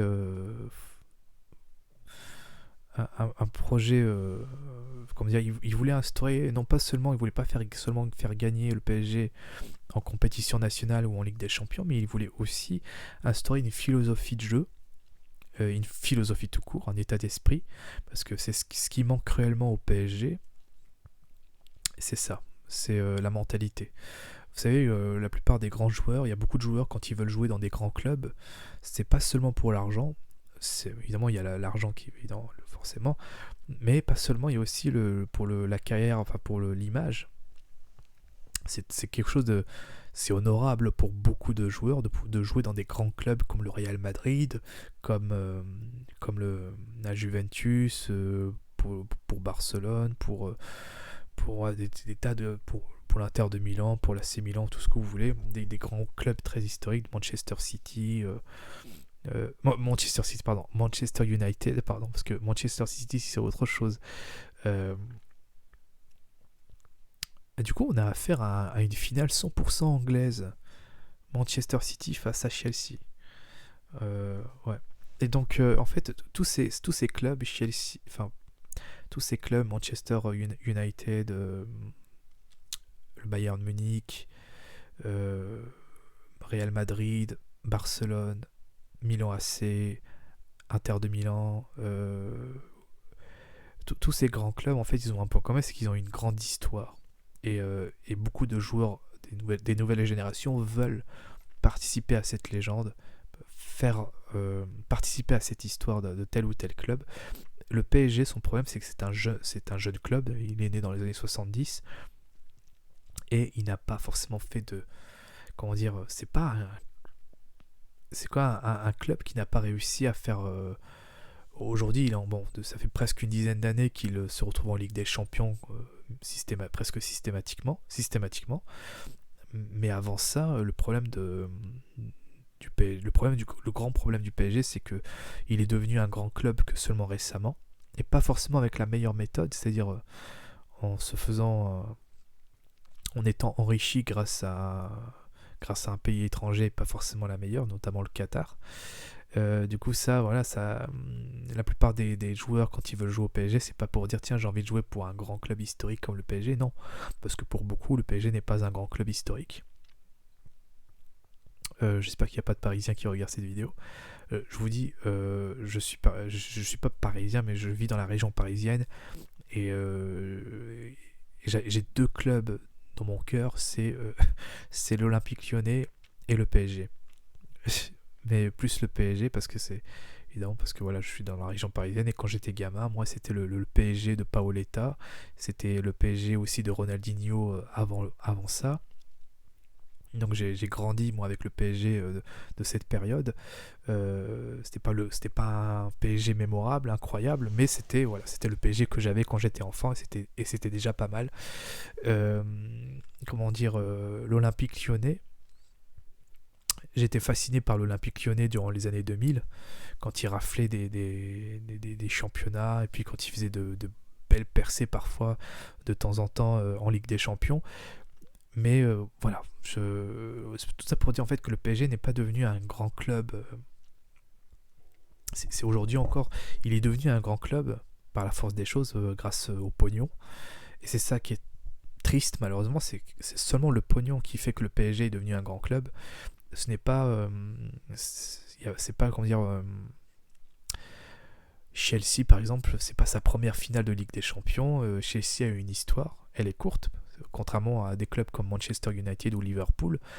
L'histoire de Chelsea est quand même, ça fait une vingtaine d'années seulement qu'elle commence à faire des vraiment qu'on peut le considérer comme une valeur sûre des grands de une valeur sûre du championnat anglais et puis évidemment elle fait aussi parfois des parcours intéressants aussi en Ligue des Champions depuis plus de 20 ans déjà.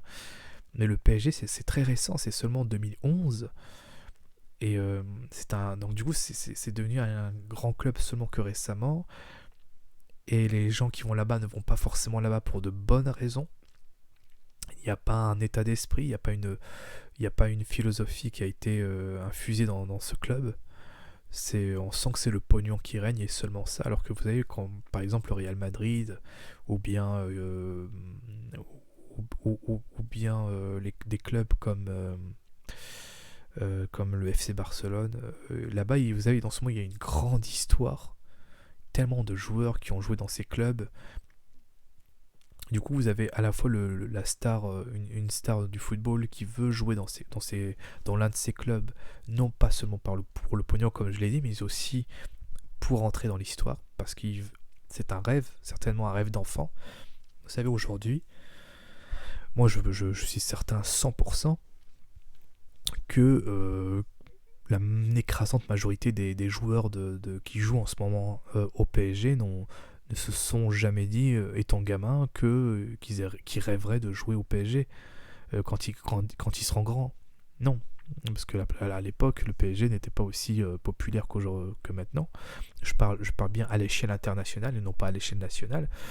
Et donc forcément, oui, les gens qui sont au PSG actuellement, ils sont là pour des questions financières. Alors que des gens des stars du football qui actuellement jouent au Real Madrid, il y en a beaucoup d'entre eux quand ils étaient enfants, ils avaient des idoles qui jouaient au Real Madrid. Ils avaient des Ronaldo, il y avait des Zidane, et du coup, forcément dans leur esprit, ils se disaient quand je serai grand et que je deviendrai joueur professionnel, mon rêve ce sera de jouer pour le Real Madrid ou pour le FC Barcelone ou pour la Juventus, etc. Beaucoup d'entre eux ont réalisé leur rêve, mais pour le PSG ce n'est pas le cas. Vous voyez, donc c'est pour ça en fait, pour le moment, pour moi je ne considère pas le PSG comme un véritable grand club. Le jour où il deviendra un grand club, c'est quand il aura vraiment instauré une philosophie, quand il sera... le temps en fait fera du PSG un grand club. Pour le moment, c'est trop. Pour le moment, le PSG n'a pas encore. Enfin, il n'a pas encore fait ses preuves déjà. Toujours zéro Ligue des Champions. Lorsque le PSG gagnera sa première Ligue des Champions, sa deuxième peut-être, à ce moment-là, on peut peut-être espérer voir. Beaucoup de gens pourraient considérer ce club comme un grand club. Lorsque lorsqu'il y aura de plus en plus de stars du football qui voudront aller au PSG, non pas pour des raisons financières, mais purement sportifs, pour entrer dans la légende, pour entrer dans l'histoire, parce que ce club leur donne vraiment envie, et qu'ils en avaient rêvé même quand ils étaient gamins, à ce moment-là, le PSG deviendra véritablement un grand club parmi tant d'autres. Pour le moment, c'est pas encore le cas. Voilà. Il y a encore beaucoup de travail à faire. Beaucoup. Ce n'est pas avec des millions d'euros que vous allez réussir à changer les choses, malheureusement. Vous pourrez injecter des millions d'euros pour vous acheter les plus grands joueurs de la planète. Si ces grands joueurs, en allant dans ce club, on ne réussit pas à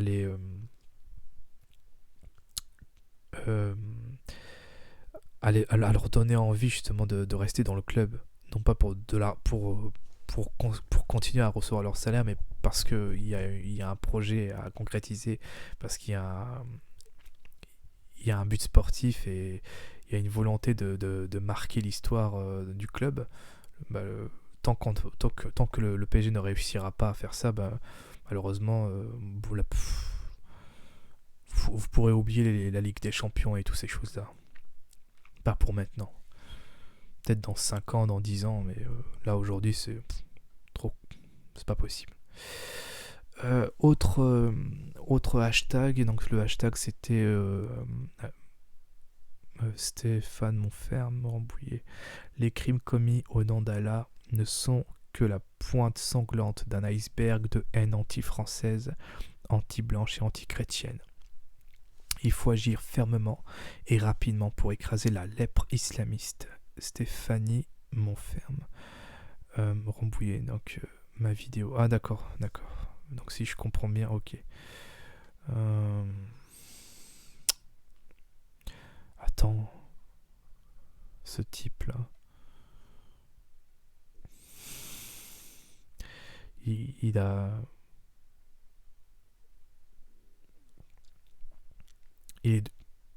Enfin, c'est un caucasoïde, hein, on est d'accord. Parce que je sais qu'il y a quand même parfois on peut tomber sur des Européens qui se convertissent à l'islam. Généralement, c'est les pires parce que de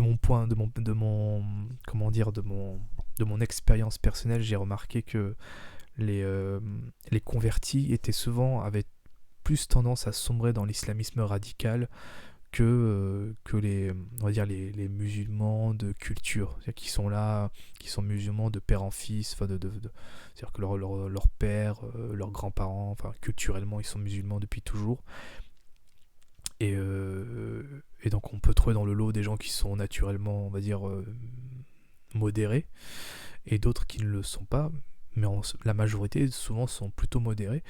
Et j'ai remarqué qu'en fait, ceux qui sombrent dans le fondamentalisme, bah, ce sont les convertis. Ouais, ceux qui se sont convertis que récemment. Après, il y a aussi une raison, c'est que la plupart de ceux-là se font influencer justement par des mouvements islamistes fondamentalistes, des salafistes et compagnie. Et c'est pour ça qu'ils sont plus susceptibles de sombrer dans le fondamentalisme que les autres.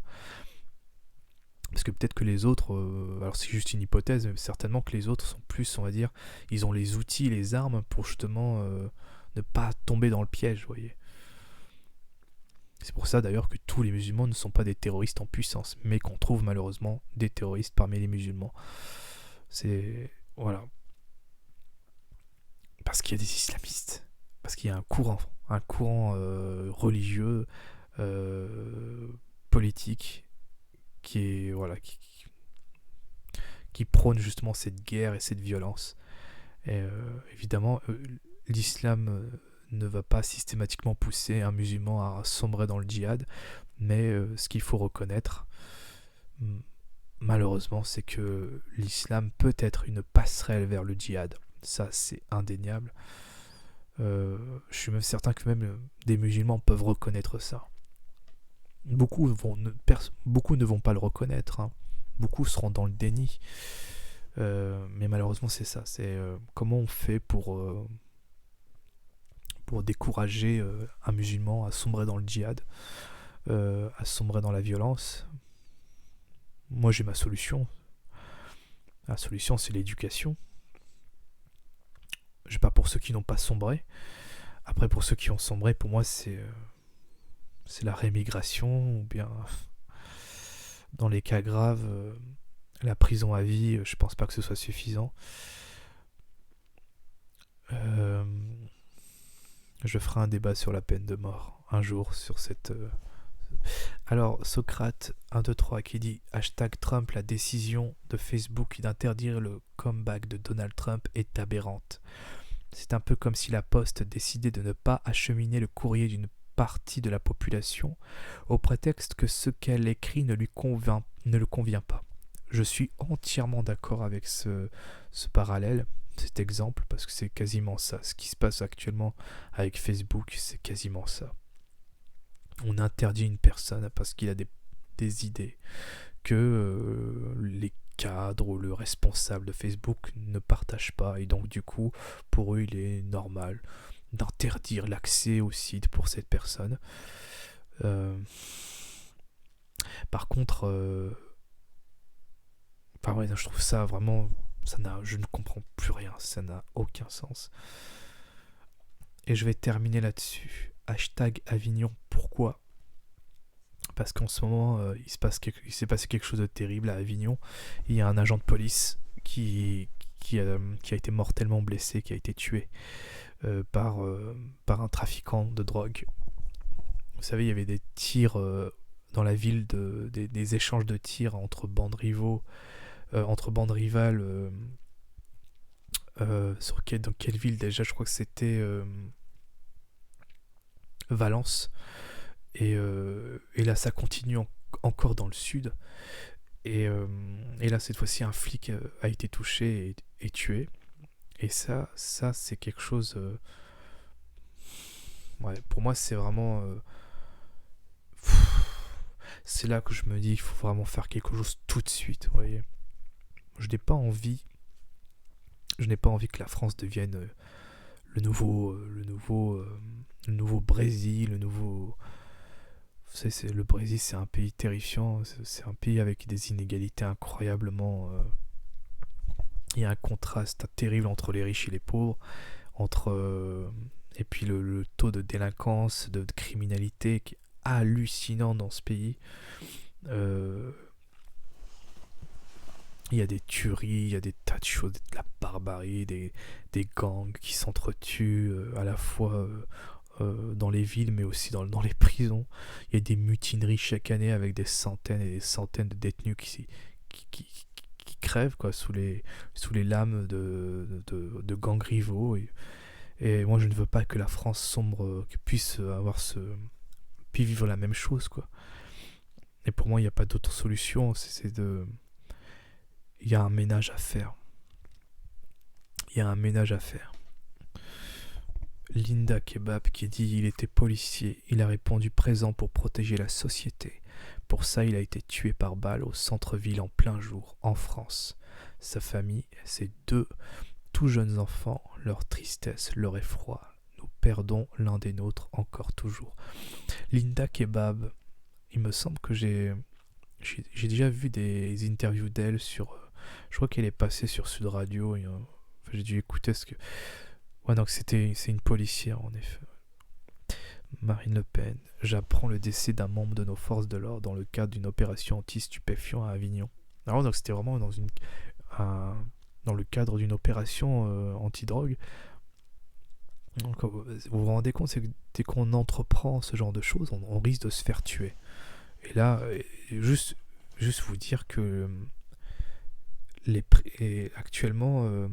la plupart des grandes cités de France, même les petites, Avignon quand même, c'est pas le 93, c'est pas Paris, c'est pas Lyon, c'est une ville, il y a combien d'habitants à Avignon ? C'est pas une très grande ville, et pourtant ils ont une cité qui est pas forcément qui est pas censée être normalement la plus dangereuse de France, certainement pas peut-être dans le top 30 certainement, mais non. Mais je veux dire, certainement pas dans le top 10, et pourtant, on a ce genre de truc là. On a ce genre de drame. Alors imaginez dans les grandes villes, dans les cités, la plupart des trafiquants, des trafiquants sont armés. Ils sont tous armés. C'est... Ce genre de choses, c'était quasiment très marginal dans les années 90, et aujourd'hui c'est devenu commun. Maintenant, ils n'hésitent pas à s'armer et à s'entretuer ou à tuer des forces de l'ordre ou parfois même à tuer des passants. Parce qu'il y a eu à Marseille, il y a eu un dommage collatéral avec un habitant qui n'avait...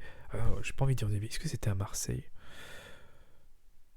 Je vais vérifier, mais il me semble que c'est à Marseille. Il y avait un dommage collatéral, un habitant qui n'avait rien demandé, qui s'est pris une balle pendant des échanges de tirs. Et ça peut arriver à n'importe qui. Ça peut arriver à nos enfants, voilà, à une personne qu'on aime. Et c'est pour ça qu'il faut faire quelque chose maintenant, quoi. Pour ça, il faut un courage politique, et malheureusement, ça, ceux qui sont au pouvoir ne l'ont pas. Ce sont seulement des pions de banquiers, des pions d'industriels milliardaires. Ce ne sont pas des serviteurs de la nation, des serviteurs du peuple. Donc, tant qu'on n'aura pas de serviteurs, de réels serviteurs du peuple, jamais vous verrez les choses changer, malheureusement. Puis merde, quoi, faites attention pour qui vous votez, quoi. Arrêtez de voter avec le cul, quoi. Je comprends pas. Comment on a pu voter pour un mec comme Macron qui n'a jamais, on ne sait même pas qui était cette personne avant. Les gens ont voté pour une personne dont on ignorait absolument tout. Moi, j'étais vraiment fasciné par son ascension parce que je me suis dit, c'est incroyable. On ne sait rien de lui, mais il a quand même des intentions de vote. Et il a été élu à l'aveuglette, alors que durant la campagne présidentielle de 2017, je me souviens, et je m'en souviendrai pour toute ma vie, ce mec s'est présenté aux élections en n'ayant aucun programme. Et les gens ont quand même voté pour lui parce que les médias l'ont mis en avant juste pour ça. C'est-à-dire qu'en fait, les médias peuvent mettre n'importe qui en avant et les gens vont voter parce qu'ils vont être influencés bêtement par les médias. Je trouve ça terrifiant. Moi, ça me glace le sang. On a le système qu'on mérite. Et on a la société qu'on mérite. Je suis désolé de le dire, mais les gouvernements ne font que profiter en fait de nos faiblesses. Mais si on cessait d'être faible, si on décidait d'agir, on ne serait pas là à vivre ce genre de choses. Alors, Luc Ferry, qu'est-ce qui se passe avec Luc Ferry? Je termine sur ça et ensuite j'arrête la vidéo. Quelqu'un peut rappeler à Luc Ferry qui dit de ne pas pouvoir vivre avec 3000 € de retraite, que la retraite moyenne pour une femme est de 850 € en France, qu'il a soutenu comme ministre de réforme Verse qui dézinguait nos retraites en 2010, qui ferme sa gueule. C'est vraiment... c'est tellement indécent. C'est indécent quand même. Hein. C'est toujours... Bravo à Luc Ferry qui vient de rafler le titre de la personne la plus détestable de France, détenue jusqu'à alors par Manuel Valls. Avec 3000 €, je n'arrive évidemment pas à vivre. Sérieusement? C'est vraiment... Après, c'est peut-être une blague. C'est le genre de blague que je ferais si j'étais riche, honnêtement. Mais merde, tu peux pas dire ça sérieusement, c'est pas possible. Oh là là, c'est incroyable. Oh, j'ai pas envie de regarder la vidéo. Je vais arrêter là, parce que ça me désole. C'est bon. J'ai eu ma dose de... de conneries Twitter. Non, il y avait des choses assez amusantes, des choses peinantes. Je pense à l'agent de police qui s'est fait tuer. Il y a des choses émouvantes pour moi personnellement, parce que je vous ai dit j'étais bonapartiste, donc forcément on a fêté le bicentenaire de sa mort. Et évidemment il y a ce débat sur est-ce qu'il faut fêter l'anniversaire de la mort de Napoléon, du bicentenaire, sachant qu'il était un vilain esclavagiste. Attention. Moi, je vous ai répondu, la réponse est oui. Chaque individu chaque politicien fera des choses innommables, qu'on le veuille ou non, et le principal, c'est de voir ce qu'il a fait de, de bien, mais aussi ce qu'il a fait de mauvais. C'est important de nuancer. Parce que je pense que le grand problème qu'ont beaucoup de gens, surtout sur Twitter, c'est qu'ils sont incapables de nuancer. Ils sont incapables de nuancer leur vision du monde, incapables de contextualiser chaque chose qui leur sont présentées. Tout ce qu'on leur présente, c'est soit tout blanc, soit tout noir. Enfin voilà, classique, j'ai envie de dire. Désolant, surtout.